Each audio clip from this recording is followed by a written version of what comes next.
Aujourd'hui, à boire fort sur les tablettes, on déguste les vodkas de la distillerie Circa.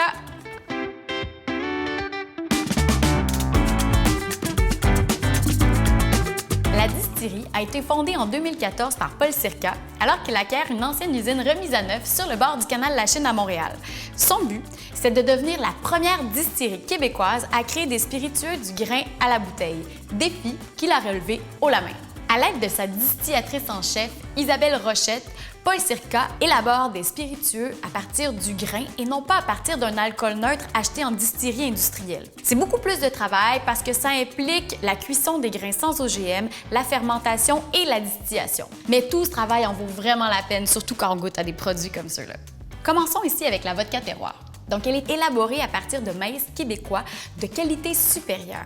Elle a subi une distillation de plus de 20 heures dans une colonne de plus de 7 mètres, assurant ainsi la pureté du produit sans le dépouiller de ses saveurs essentielles.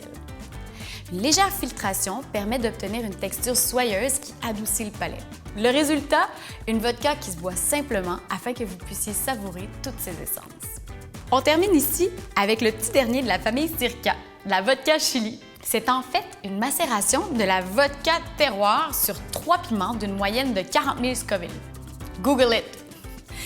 Donc, les piments, le ají amarillo, le chile morita et le piment d'Urfa. Excusez mon espagnol. Donc, il n'y a aucun ajout de colorant. La couleur vient vraiment simplement de la macération du piment.